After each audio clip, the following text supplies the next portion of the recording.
It's Wednesday, the 27th of October 2021, and welcome to another Timeware Community Podcast. My name's Simon Birchall. We've got a new guest with us today. Ollie, how's it going? Yeah, very good. Thank you, Simon. Okay. And somewhere in the building, somewhere in the dark recesses of Timeware House is the mighty Mike Coop. How are you doing, Mike? I'm very good, Simon. Thank you. That sounds a bit better. Today's very short podcast is about the Timeware personnel form event. Who wants to describe that to the listeners? Do you want me to do it, Ollie? Yep, you can do. You start off with it, Mike, and Ollie can. So Mike, you go for it first, please. What does it do, and why do we have it in there? Why do we have it in the system? So it's basically a script that sits on top of the personnel module, and what it does is basically enables a check on all the fields in personnel, and it checks if a field's been if it requires entering before the record's saved, or if, for example, someone.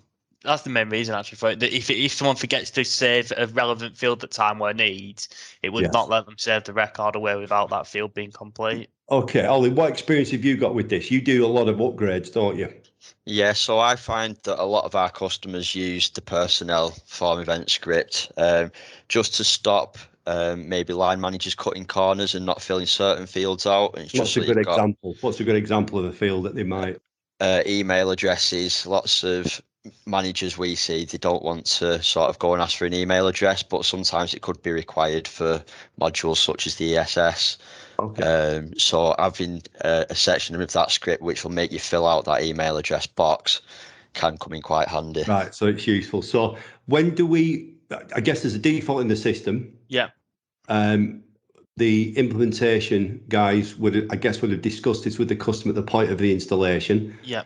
And it's at that point that we make the necessary notes. We configure it there and then. Yeah. Yeah. With the post install meetings now, obviously customers' requirements change over time, and this is something that we bring up regularly with customers just to make sure there's no changes there. Have we got any? Could you give me another example, either of you, of something extra special that's been used at a personnel form event level, something that was a bit different from other customers? We've got one that for some of the integrations we do, we can copy the employee ID, which is like a sequential number, into the badge field automatically. Okay. So that's something that just happens at the point of saving.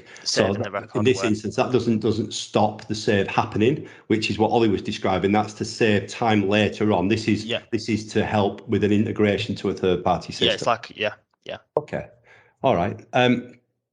Okay, well that's it. I said it was going to be a short one. It's a quick subject. If any of the listeners want to discuss the personnel form event in more detail, I suggest they come through to support. So that's support@timeware.co.uk. You can contact Charlotte on +44 1706 658 222. Is that right? Thank you. Thanks very much. Bye bye, everybody. Bye.